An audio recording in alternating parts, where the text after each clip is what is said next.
अनेक मागण्या आम्ही ठेवल्या, पण माझा जो 40 वर्षाचा अनुभव आहे, ट्रायबल डेव्हलपमेंट डिपार्टमेंटचं जवळून जो निरीक्षण मी केलेला, पुण्याचं आदिवासी संशोधन प्रशिक्षण संस्था असेल TRTI किंवा या ठिकाणचं TSC असेल, ट्रायबल ॲडवायझरी कमिटी, ज्यामध्ये आमदार असतात महाराष्ट्र शासनाचे, ती कमिटी किंवा या ठिकाणचा आदिवासी विकास विभाग किंवा या ठिकाणच्या विभागात असलेल्या आदिवासी जात प्रमाणपत्र तपासण्या समित्या ह्या संगनमतानं हे सगळं करतायत आणि तुमच्या आमच्या आयुष्याची राखरांगोळी करतायत. ही राखरांगोळी आपण ज्यांना मतं देऊन गावच्या गल्लीपासून दिल्लीपर्यंत पाठवलं ते राज्यकर्ते निमूटपणानं पाहत आहेत. त्यांना जाब विचारायची भूमिका इथल्या युवकांनी घ्यावी एवढी कळकळीची विनंती आज आम्ही करतो. एक आंदोलन त्या निमित्तानं आपण या अधिवेशनाच्या वेळेला रस्त्यावरचं आंदोलन आपण निश्चितपणानं करू, परंतु या आंदोलनानं काही आपला प्रश्न सुटला असं होणार नाही. एका आंदोलनानं आपला प्रश्न सुटला असता तर 40 वर्षाचा संघर्ष, अनेकांची अनेक आंदोलनं, अनेकांची अनेक पद्धतीनं मांडणी ही या ठिकाणी महाराष्ट्राच्या कानाकोपऱ्यामध्ये होत असताना निवडणुका येतात जातात. तुम्ही आम्हाला मतं द्या, आम्ही सत्तेत आलो तर तुमचं पहिल्या महिन्यातच तुमचा सगळा प्रश्न सोडवू म्हणणारी माणसं सुद्धा आपण पाहिली. अत्यंत लवाळीनं आपल्या अडचणीवर फुंकर घालणारी माणसं आणि आपल्या हातात काही न देणारी माणसं आपण पाहिली, परंतु सत्ता आल्याबरोबर सहिष्णुपणे आपल्याला विसरताना दिसतात. म्हणून आपली आता या पुढच्या काळामध्ये एकमेव मागणी असली पाहिजे की या राज्यामध्ये आम्ही 1,30,00,000 आहोत, यापेक्षा कमी नाही. हे आकडे शास्त्रीय आकडे आहेत आणि 1,30,00,000 आदिवासी शेड्यूल ट्राईब या राज्यामध्ये आहेत. तर संख्येच्या प्रमाणात या बजेटचा हिस्सा त्यांच्या विकासासाठी खर्च केला पाहिजे असा धोरणात्मक निर्णय केंद्र आणि राज्य सरकारचा आहे. लक्षात घ्या, मेहरबानी नाही, धोरणात्मक निर्णय. तेव्हा जर आम्ही या ठिकाणी 1,30,00,000 असू तर राज्याच्या लोकसंख्येच्या प्रमाणात आम्ही 10% वर आहोत. म्हणून राज्याचं बजेट जर या ठिकाणी 1,00,000 कोटीचं असेल तर त्या ठिकाणी 10,000 कोटी रुपये इथल्या आदिवासीच्या विकासासाठी खर्च झाले पाहिजे. ही आपली मागणी असली पाहिजे. इथलं प्रतिनिधित्व आमचं संख्येच्या प्रमाणात शेड्यूल ट्राईबच्या रिझर्व्ह जागेवर असलं पाहिजे. 10% जागा असल्या पाहिजे.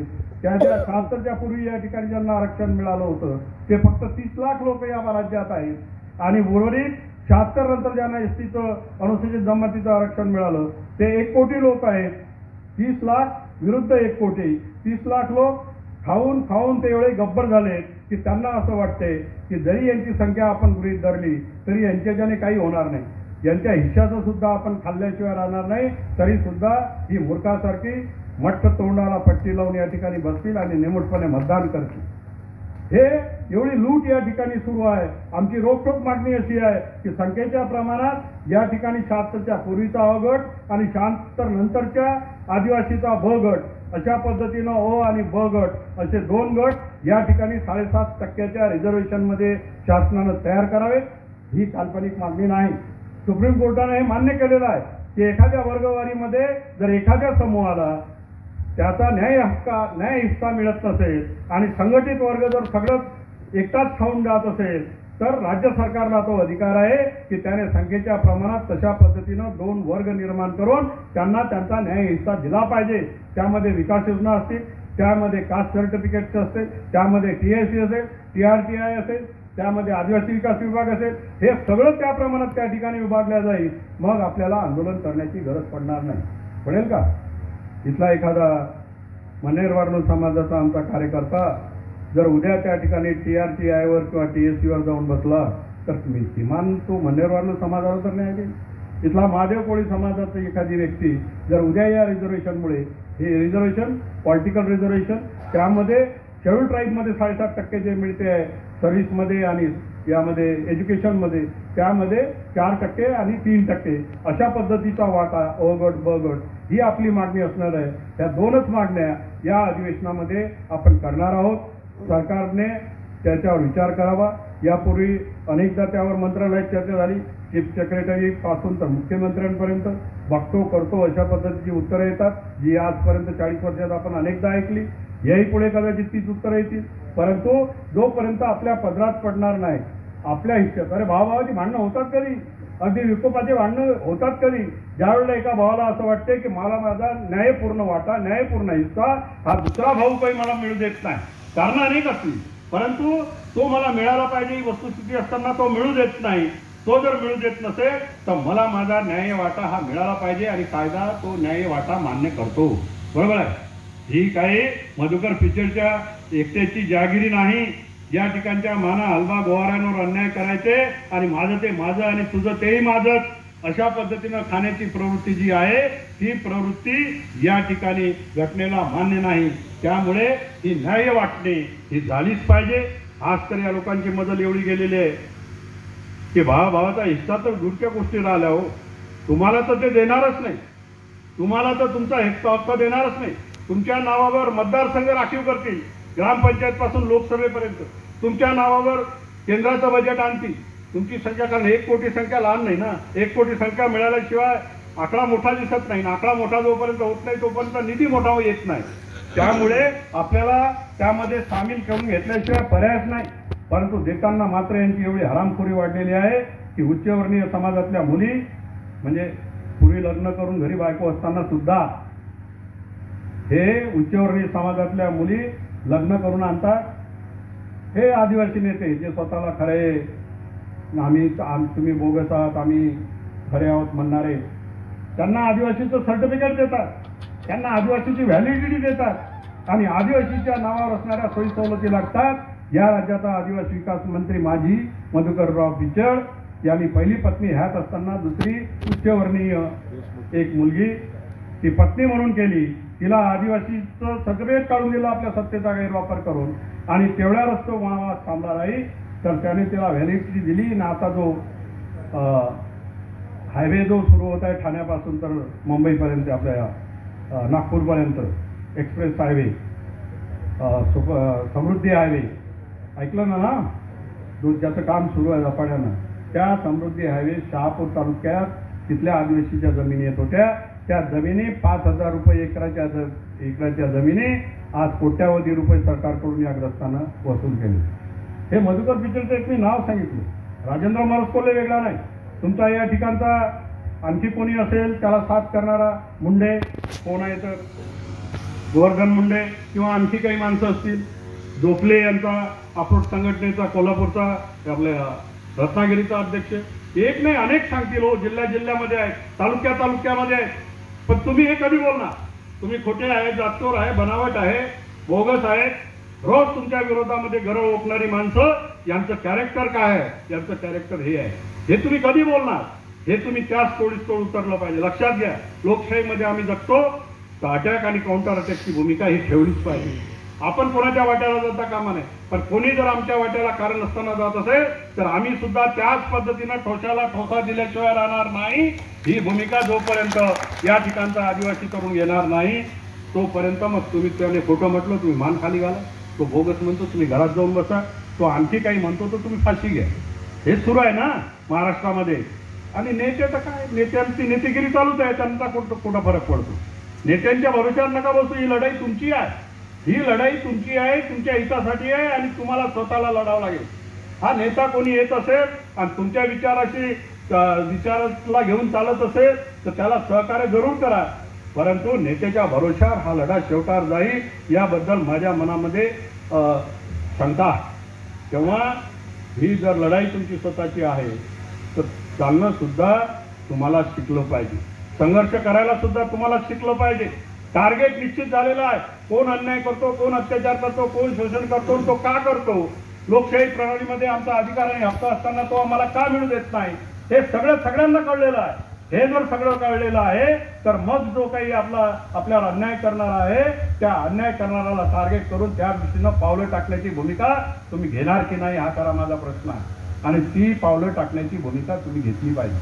तुम्ही कितीही दुर्बल असा, तुम्ही कितीही कमजोर असा, तुम्ही कितीही अशिक्षित असा, परंतु योग्य दिशेनं जर तुम्ही वाटचाल करायला लागले तर एक दिवस तुमच्या टार्गेटपर्यंत तुम्ही निश्चितपणाने पोहोचल्याशिवाय राहणार नाही आणि हा प्रश्न सुटल्याशिवाय राहणार नाही.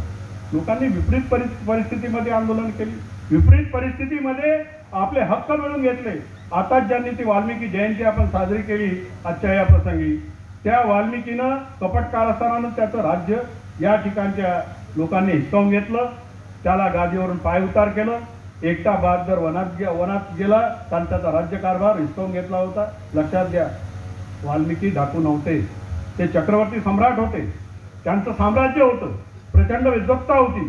त्यांचं साम्राज्य कपट कारस्थानानं या देशातल्या काही लोकांनी, कारस्थानी लोकांनी घेतलं आणि त्यांना राज्यावरून पाय उतार केलं. या माणसानं एकट्याने खांद्यावर कुऱ्हाड टाकली, जंगलाचा रस्ता शोधला आणि त्या माध्यमातून मग ज्यांनी अन्याय केला, अत्याचार केला, त्या एकेकाचा मुडदा पाडला. आपल्या आहेत ना गोष्टी, 7 रान्न भरले वगैरे खळा टाकायचा, 7 रान्न भरले. त्याच्यानंतर वाल्मिकीने कधी सत्तेचा मोह केला नाही, कारण प्रचंड विद्वत्ता त्याच्यामध्ये होती. त्याच्यामधली जी विद्वत्ता होती ती रामायणाच्या रूपाने प्रकट झालेली आपल्याला दिसते. रामायण सारखं महाकाव्य जे जगातलं पहिलं महाकाव्य आहे ते महर्षी वाल्मिकीने लिहिलं. आदिवासी कोळी समाजाच्या महर्षी वाल्मिकीनं लिहिलं आणि त्या रामायणाची भाषांतर जगभरातल्या 100च्या वर देशामध्ये झाली. सगळ्यांना माहित आहे ना. परंतु त्याचं नाव घेत आणि त्या रामायणामधला एखादा प्रसंग, कोणता, राम मंदिराचा, रामाचा जन्म कुठे झाला त्याचा, अयोध्येला ना, हे इथंच किती दिवस चाललं नाटक, हे इथंच झालं, मंदिर वही बनाएंगे, काय बनेल नाही बनेल, होईल न होईल. परंतु या ठिकाणी ज्या कोळ्यानं, आदिवासी कोळ्यानं हे महाकाव्य लिहिलं, त्यामधल्या एका पात्राच्या जीवनातला एक प्रसंग डोळ्यासमोर ठेवून त्याचा उदो करून जनमानसामध्ये ते भावना रुजवून या ठिकाणचं दिल्लीची सत्ता हस्तगत केली, केंद्राची सत्ता हस्तगत केली, राज्याची सत्ता हस्तगत केली. आपण आपले प्रश्नही सोडू शकत नाही. मग काय महर्षी वाल्मिकी जयंती करायचा ठेकाच आपला फक्त का? सुट्टी मिळाली पाहिजे ही मागणी आपण करायची. महर्षी वाल्मिकी जयंती आली की आगे बढो पिछे बढो काय काय करायचं, एवढंच करणार का? अरे ज्या महापुरुषाचं आम्ही नाव घेतो त्या महापुरुषाचं आचरण, त्यांनी जीवनात अंगीकारलेलं ध्येय साकार करण्यासाठी उपसलेले कष्ट, हे जोपर्यंत आम्ही आमच्या डोळ्यासमोर ठेवून त्या पद्धतीने वाटचाल करण्याची भूमिका घेणार नाही तोपर्यंत अशा जयंत्या सुद्धा साजऱ्या केल्या खऱ्या अर्थानं हा त्याचा अर्थ होत नाही. आज या ठिकाणी बिरसा मुंडाची जयंती आपण साजरी केली. काही दिवसापूर्वी राघोजी भांगरे जे महादेव कोळी समाजाचे होते, आद्य क्रांतिकारक म्हणून मोठ्या गर्वानं आपण या ठिकाणी वासुदेव बळवंत फडकेचं नाव घेतो. परंतु वासुदेव बळवंत फडकेच्या जन्माच्या अगोदर आदिवासी महादेव कोळी समाजाच्या राघोजी भांगरेला इंग्रज सत्तेच्या विरोधात प्रचंड सशस्त्र क्रांती केली, उठाव केला, म्हणून ठाण्याच्या जेलमध्ये फाशी झाली होती. आद्य क्रांतिकारक कोण आहे? वासुदेव बळवंत फडके की आदिवासी समाजाचे राघोजी भांगरे.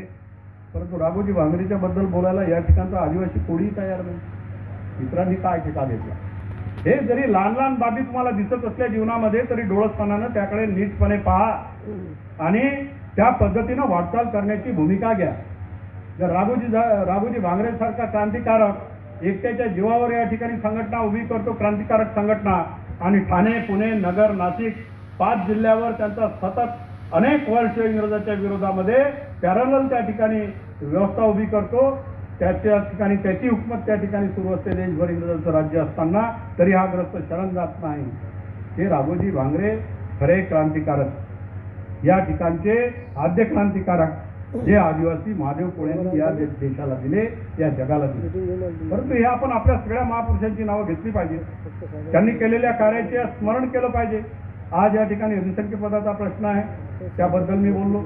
अधिसंख्य पद हे तात्काळ तो GRच बेकायदेशीर आहे, नियमबाह्य आहे म्हणून तो रद्द झाला पाहिजे, मागणी घेऊन आपण जातो. आणि दुसरी महत्वाची मागणी आपली अशी आहे की ज्या प्रमाणपत्र तपासण्या समित्या ज्या आहेत आणि त्यामधले असले अधिकारी प्रचंड भ्रष्ट आहेत आणि त्यांना कुठल्याही पद्धतीचं समाजशास्त्राचं, मानवशास्त्राचं ज्ञान नाही, या सगळ्यांना तात्काळ बाहेर काढून त्यांच्या जागेवर समाजशास्त्राचं ज्ञान असणारी, मानवशास्त्राचे ज्ञान असणारी आणि त्या समाजाचं ज्ञान असणारी माणसं या समितीमध्ये असली पाहिजे, तरच त्या आदिवासी समाजाच्या व्यक्तीला न्याय मिळेल. दुसरा तिसरा कुठलाही शॉर्टकट नाही. हे कोण आणून बसवले? त्यांना त्यांचा समाज माहीत नाही, त्यांना त्यांची जात माहीत नाही, त्यांना त्यांची जात सिद्ध करायसाठी 2 वाक्य सांगता येत नाही. ही माणसं माझी जात सिद्ध करणार, माझ्या जातीबद्दल ज्यांना काही द्यार नाही. अरे मूर्खाचा बाजार तर इथपर्यंत आहे की यांची शीर्षस्थ संस्था पुण्याची आहे. त्या पुण्याच्या आयुक्ताला मी विचारलं एका चर्चेमध्ये की मग तुम्ही असं जर म्हणता तर मराठवाड्यातल्या आदिवासींच्या जीवनाबद्दल तुमच्याकडे काय संशोधन आहे? तर तुमची संशोधन संस्था. ते म्हणे काही नाही साहेब, काही संशोधन नाही, आता करायचं आहे. आता म्हणजे कधी? आता करायचं आहे. 1920 आहे, 2020 आहे. 1950 मध्ये आपण स्वतंत्र झालो, 1947 मध्ये. आज त्याही गोष्टीला 70 वर्ष झाली. अजून मराठवाड्यातल्या आणि विदर्भातल्या कुठल्याच आदिवासी कोळ्यांचं म्हणा, मन्नेर वारलोचं, ठाकरांचं, मानांचं, वऱ्यांचं कुठलंही संशोधन पुरेच्या आदिवासी संस्थेकडे नाही. आणि तरी सुद्धा पुण्याची आदिवासी संशोधन संस्था प्रत्येक तपासणी समितीवर संशोधन अधिकारी बसवते आणि तो संशोधन अधिकारी निर्णय देतो की मला असं वाटते की या ठिकाणी बसलेले हे सन्माननीय नांदेडचे महादेव कोळी हे बोगस आहेत. त्याला वाटतं. कशावर वाटते, कशामुळे वाटते रे वा? काही पुरावा तर असते की नाही? तसं काही नाही. पण ते काही मला वाटत नाही वा तुम्ही महादेव कोळी असाल. लेखी दिलं त्यांनी, म्हणजे करता हा आहे की लेखी दिली, आयुक्त कार्यालयानं लेखी दिलं की आमच्याकडे कोणतंही संशोधन नाही. आणि मी म्हटलं मग संशोधनच नाही तर तुम्ही मूर्खपणा काय करून राहिले तिथं? नाही आता आम्ही संशोधन देऊ, पण याच्या अगोदर इन्व्हॉल्व केली त्याचं काय करता? आणि म्हणून आपल्याला त्या तपासण्या समितीच्या एकंदर कारभाराच्या बद्दलच शासनाच्या पुढे उठाव करावा लागेल. आपल्याला या ठिकाणी समाजकारण करत असताना कुणाचं राजकारण मोठं झालं पाहिजे, कुणाला आमदारकी, कुणाला खासदारकी, कुणाला मंत्रीपद, कुणाला महामंडळाचं सदस्यपद या पक्षात नाही तर त्या पक्षात मिळालं पाहिजे, ही भूमिका ठेवता कामा नये. ही भूमिका तुम्ही ठेवू नये. तुम्ही आमदार व्हा, खासदार व्हा, मंत्री व्हा, मुख्यमंत्री व्हा, आम्ही तुमच्या स्वागताला तयार आहोत, आमचे आहे म्हणून, बरोबर आहे. परंतु हे ध्येय ठेवून जर तुम्ही समाजाचा वापर करत असाल तर समाजाच्या युवकांनी सुद्धा समजून घेतलं पाहिजे की उद्या आमचं भवितव्य जर घडवायचं असेल तर आम्हाला ह्या अपेक्षा ठेवणारा नेता कुठल्याही पद्धतीनं पुढे नेऊ शकत नाही. हा तिथं जाऊन सुद्धा 5-5 वर्ष तोंड उघडत नाही सभागृहात ते एक नाही, मी म्हणतो 25 गेले पाहिजे, कोणत्याही माध्यमातून गेले पाहिजे. पण ते गेल्यानंतर तुमच्यासाठी किती बोलले हे तुम्ही तपासणार की नाही? कधी त्यांनी तोंड उघडलं हे तुम्ही पाहणार की नाही? की केवळ माझ्या जातीचे आहेत, माझ्या समाजाचे आहेत म्हणून मी त्याच्या मागे राहिलो पाहिजे ही भूमिका घेणार? ते या सगळ्यांमध्ये भेदभाव करायला आपण शिकलो पाहिजे. बंधूंनो, हे कोणाच्याही राजकीय फायद्यासाठी आपण राज्यभर या ठिकाणी फिरत नाही. आपण आपल्या पुढच्या पिढीच्या अस्तित्वासाठी हा लढा उभारलेला. पुढच्या पिढीचं भवितव्य त्या ठिकाणी सुरक्षित राहिलं पाहिजे. आहे त्या पद्धतीनं पेक्षा चांगल्या पद्धतीनं त्यांच्या भविष्याची भरभराट झाली पाहिजे. हे एक ध्येय ठेवून या ठिकाणी आपण हा लढा उभा केलेला आहे. हा लढा उभा करत असताना मग या ठिकाणी इथल्या सन्माननीय मुदिराजला काय वाटते, विसेवाडला काय वाटते, जेठेवाडला काय वाटते किंवा आणखी कोणाला काय वाटते, डॉक्टर वांडेला काय वाटते, खड्ड्यात जाऊ द्या हो ही सगळी नावं, किंवा या पाटलाला काय वाटते आणि त्या कोतवालाला काय वाटते, खड्ड्यात जाऊ द्या ही सगळी मी म्हणतो. आणि तुम्हाला काही डोकं दिलेलं आहे, आपल्याला काय वाटते, आपण कुठल्या पद्धतीनं वाटचाल केली पाहिजे हे आपण आपलं ठरवलं पाहिजे आणि त्या पद्धतीनं पुढची वाटचाल केली पाहिजे. तुम्ही काही मला पत्र लिहून पाठवले होते? तुम्ही काही मला मतं दिली होती आमदार म्हणून निवडून येण्यासाठी? नाही ना. मला दिली असतील माझ्या मतदारसंघातल्या लोकांनी, मी मान्य करतो त्यांचं ऋण. परंतु तुम्ही काही मला मतं दिली नाही, तुम्ही काही मला पत्र पाठवले नाही, तुम्ही काही मला विनंती केली नाही किंवा फोनवर म्हटलं नाही की आज असं बिल या ठिकाणी महाराष्ट्राच्या विधानसभेमध्ये पारित होते आणि हे बिल जर कायद्यात रूपांतरित झालं तर उद्या आमची पूर्ण पिढी बर्बाद होणार आहे. साहेब तुम्ही एकटेच आहात, तिथं जरा 2 शब्द बोला. म्हटलं होतं का जेठेवाड? तुम्ही म्हटलं होतं का कोण? परंतु माझं कर्तव्य होतं. मी जर त्या ठिकाणी होतो तर मी 3.5 तास मला जे कळलं ते त्या ठिकाणी मांडलं. मला जो विरोध करायचा तो त्या ठिकाणी केला.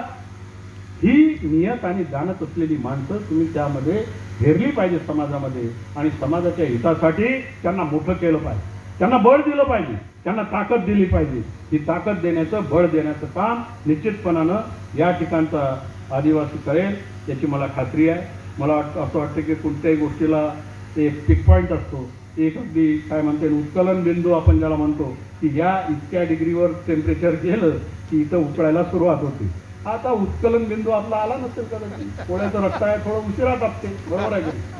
आता त्याला खोटं म्हणू द्या, चोर म्हणू द्या, बदमाश म्हणू द्या, जातचोर म्हणू द्या, आपण काही त्यांना अजूनही म्हणत नाही की हे आमचा निधी चोर आहे आणि हे आमचं 1950 पासून आरक्षण चोरतात, बरोबर आहे का?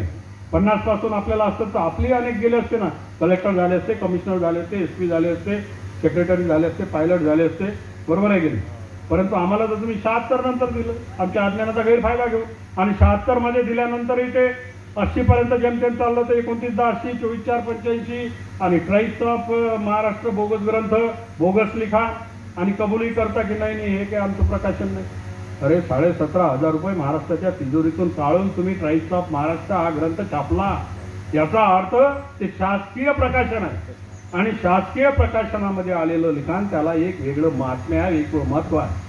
तेव्हा तुम्ही ते रद्द केलं पाहिजे. त्याच्यामध्ये जर बोगस आहे, सगळं चोरून लिहिलेलं आहे, सिद्ध झालेलं आहे, त्या गाडीची PhD सुद्धा वापस घेतलीच पाहिजे. मरणोपरांत देतात ना, तशी मरणोपरांत PhD वापस घेण्याचा कार्यक्रम एखादा होऊ द्या महाराष्ट्रात आणि तोही महादेव कोळेंच्याच वाट्याला येतो असं मला वाटतं. गारेच्या रूपानं महादेव कोळेंच्या वाट्याला येईल. म्हणजे मी काल्पनिक बोलत नाही, आम्ही मागण्या त्या केलेल्या आहेत. काय होईल काय नाही होईल ते मला सांगता येणार नाही, परंतु जे योग्य आहे त्याचा सातत्यानं पाठपुरावा केला पाहिजे, जे अयोग्य आहे त्याला सातत्यानं विरोधाची भूमिका घेतली पाहिजे. बंधूंनो, आज 9 तारखेला जो मोर्चा आहे तो मोर्चा खरं म्हणजे नागपूरला होता. त्या मोर्चाची नागपूरलाच ते अधिवेशन रद्द झाल्यामुळे तो आपण मुंबईला त्या ठिकाणी आयोजित केलेला. तिथं मोर्चामध्ये तुम्ही कोण्या हेतून आले, तुमच्या काय मागण्या आहेत, तिथं डोक्याला महत्त्व असते. डोकी किती होती? 2 लाख लोक होती. मग राज्यकर्ते लोक विचार करतात की 2 लाख जर हे होते तर त्यांची कुटुंब 2 लाख, आणि 2 लाख जर आपल्या विरोधात केली तर आपली सत्ता अडचणीत तर यायला नको. म्हणून मग यांचे प्रश्न काय आहेत ते बाबा जरा समजून घ्या आणि त्यांना न्याय देण्याची भूमिका घ्या. आपण काय हे म्हणून राहिलो का की या ठिकाणचं सेनेचं सरकार वाईट आहे, कालचं BJPचं सरकार वाईट होतं, परवाचं काँग्रेस राष्ट्रवादीचं सरकार वाईट होतं? अरे आम्हाला काय घेणं देणं नाही सरकारचा आणि आमचा तसा काय संबंध आहे इथल्या आदिवासी कोळी समाजाचा? जर त्याला त्याच्यात प्रतिनिधित्वच त्या ठिकाणी नाही तर कोण येते कोण जाते त्याच्याशी आम्हाला काय घेणं देणं नाही. कोण आमचे प्रश्न सोडवतो हे महत्त्वाचं आहे, कोण आम्हाला न्याय देतो हे महत्त्वाचं आहे. आणि ज्याला उद्याची सत्ता महाराष्ट्राची पाहिजे असेल त्यांनी न्याय देण्याची भूमिका इथल्या आदिवासी कोळ्यांच्या बाबतीत, मान्यवरांच्या बाबतीत, ठाकरांच्या बाबतीत घेतली पाहिजे. ती भूमिका जर घेत नसतील तर मी पूर्ण स्टॅटिस्टिक महाराष्ट्राच्या लोकसंख्येचं काढून मी तुम्हाला सांगतो. स्टेजवर बसलेल्या मान्यवरांनी समोरच्या पण मान्यवर सन्मान्य व्यक्तींना की या ठिकाणच्या किमान 60 विधानसभा मतदारसंघात काही केलं नाही तरी चालेल. 60 विधानसभा मतदारसंघामध्ये या ठिकाणचा मन्नेरवार, या ठिकाणचा ठाकूर, या ठिकाणचा महादेव कोळी, या ठिकाणचा हलबा, या ठिकाणचा माना, या ठिकाणचा गुवारी, या महाराष्ट्रातल्या 1 कोटी वंचित आदिवासी समाजाने जरी एकत्र आलं आणि ठरवलं की आपल्या मतदारसंघात हे रावसाहेब आपण निवडून देत होतो, परंतु हे आपल्यासाठी तोंडही उघडत नाही, यांना आपण पाडलं पाहिजे. मग बसून ठरवायचं की आपल्यासाठी कोण उद्या तोंड उघडणार आहे. त्याच्या मागे जर जाण्याची भूमिका घेतली तर 60 मतदारसंघात प्रस्थापित समजणारे लोक घरी आल्याशिवाय राहणार नाहीत. सोपं सूत्र आहे. होऊ द्या ना संघटना, 100 होऊ द्या ना. एका गावामध्ये 100 आदिवासींच्या संघटना होऊ द्या, काही फरक पडत नाही. पण जिथं तुमचं अस्तित्व धोक्यात आलेलं आहे, उद्या तुम्ही असणार की नाही हे ज्या घटनेने ठरणार आहे, ती घटना जर तुमच्या जीवनामध्ये येत असेल तर उद्याच्या संघटना तुमच्या चालवायसाठी तरी तुम्ही जिवंत असले पाहिजे ना. बरोबर आहे की नाही? इथं असं मी समजतो की सगळ्या संघटनेचे सगळे अध्यक्ष हजर आहेत. अरे हो, तुमच्या संघटना चालवा, तुमचे पदाधिकारी निवडा, तुमच्या पद्धतीनं तुम्ही काम करा, परंतु हे ज्या कॉजसाठी तुम्ही संघटना उभी केली ते कारणच जर उद्या राहिलं नाही, उद्या आपण जे त्याचे भोगते आहोत म्हणजे त्या मागणीचे ते मिळाल्यानंतर आपला फायदा होईल. हेच जर आपण जिवंत राहिलो नाही तर करता कोणासाठी तुम्ही? हे तर सांगा, भांडणं करता कोणासाठी? भिकाऱ्याची भांडणं आहेत नुसती, दुसरं काय आहे हो? काठी तू घेतं का डब्बा मला देतो? बरोबर आहे की? भिकाऱ्याजवळ काय असते? एक डब्बा असतो फुटलेला, एक काठी असते. आंधळा असल्यामुळे मग आता त्या काठीच्या आधाराने बिचारा पुढे सरकतो आणि डबा याच्यासाठी कोणी काही दिलं तर दिली. आता ते त्याच्यासाठी हा डबा मला दे, ही काठी तू घे, हे भांडत बसतो ना आपण त्या भिकाऱ्यासारखे. आहे काय आपल्याजवळ? ही भूमिका आता तरी सोडा अशी माझी तुम्हाला कळकळीची विनंती आहे. आणि येणाऱ्या 9 तारखेच्या आंदोलनामध्ये प्रचंड संख्येनं उपस्थित राहा. येत असताना एका गोष्टीचं पथ्य मात्र अवश्य ठेवा. जो कोणी सहभागी त्यामध्ये होईल त्यानं डोक्यावर पांढरी शुभ्र टोपी घातली पाहिजे. त्या टोपीच्या एका बाजूनं मी आदिवासी, मी मन्नेरवार, मी आदिवासी, मी महादेव कोळी, मी आदिवासी, मी हलबा, मी आदिवासी, मी ठाकर, जे कोणती आपली वंचित आदिवासी जमात असेल ती ही त्या टोप्याची दोन्ही बाजूनं आपण प्रिंट केलेली असली पाहिजे. त्याचा हेतू हा आहे की ज्या वेळेला तुम्ही रस्त्यानं जाल, मुंबईच्या रस्त्यावर जाल, त्यावेळेला त्या टोप्या घातलेला हा मॉब ज्यावेळेस इतर लोक पाहतात ना, त्यावेळेस तुमच्याबद्दलचं मत ते बनवतात की हे इथले आदिवासी महादेव कोळी, हे इथले आदिवासी ठाकूर, हे इथले आदिवासी आल्बा समाजाचे लोक, यांच्यावर अन्याय होतो आहे. त्या पद्धतीचं दुपट्टे तयार करा. जिल्ह्याची जबाबदारी जिल्ह्यानं घ्यायची. माझी जबाबदारी माझा जिल्हा. फार मोठी नेतेगिरी आता फार झाली, फार मोठी नेतेगिरी, भाषणं द्यायचं काम फार झालं. मी ज्या युनिटमध्ये काम करतो, मग तालुक्याचं असेल, गावचं असेल, जिल्ह्याचं असेल, तर त्या चांगल्या पद्धतीनं तिथला सहभाग ठेवणं ही माझी जबाबदारी असली पाहिजे. आणि ती जबाबदारी मी माझ्या पद्धतीनं पार पाडली पाहिजे. आणि मग कोण येतात काय, मग व्यवस्था काय? व्यवस्था असते ना, नाही का? राजकीय लोकांना सोयी लावल्या आपल्या व्यवस्थेच्या. किंवा राजकीय लोकांकडून पैसे घेऊन जे लोक व्यवस्था करतात त्यांनी सवयी तर लावले ना की नाही नाही तुमच्या गावात एक गाडी, बिलकुल गाडी येणार नाही, कोणी नया पैशाची तुम्हाला मदत करणार नाही, माझं अस्तित्व माझा लढा आणि माझा जिल्हा माझी जबाबदारी, हे आपलं ब्रीद वाक्य असलं पाहिजे आणि त्या पद्धतीनंच आपला सहभाग असला पाहिजे एवढं तुम्हाला सांगतो. आणि पुन्हा एकदा या ऐतिहासिक लढ्यामध्ये आपण हजारोच्या संख्येनं लाखोच्या संख्येनं उपस्थित राहा. तसे मराठवाड्याच्या लोकांनी मनावर घेतलं तर कठीण नाही. म्हणजे कमिशनर ऑफिस समोर जर तुम्ही लाखाचे मूर्ती काढू शकता तर मग मंत्रालयासमोर किती मोठा झाला पाहिजे. तर ते म्हणू नका मग ते विदर्भातले नव्हते, पश्चिम महाराष्ट्रातले नव्हते, कोण होतं कोण नव्हतं याचा विचार करायचं काही कारण नाही. मी करू शकतो, मी केलं पाहिजे, बस हीच भावना डोळ्यात समोर ठेवा आणि त्या दृष्टीनं या ऐतिहासिक लढ्यामध्ये आपलं सगळ्यांचं योगदान द्या. या जगात सोपं काही नाही, फुकट मिळणारं काही नाही, आपोआप काही मिळेल माझ्या पदरात पडेल असं समजण्याचं कारण नाही. उद्या या ठिकाणचा मन्नेर वारूचा मुख्यमंत्री जरी झाला सुदैवानं तरी सुद्धा इथल्या वंचित आदिवासी कोळी समाजाचे मन्नेर वारूचे ठाकरांचे प्रश्न सुटणार नाहीत. कारण ती वेगळी लाईन आहे, ती वेगळी व्यवस्था आहे, त्या वेगळ्या लाईननं ती तिथं कामं होतात. त्यामुळे मग माझा मुख्यमंत्री आहे तर उद्या आमच्या घरात सगळे आदेश आणून दिला असं कधी होत नसते. तेव्हा हा लढा तुम्हाला लढावा लागेल.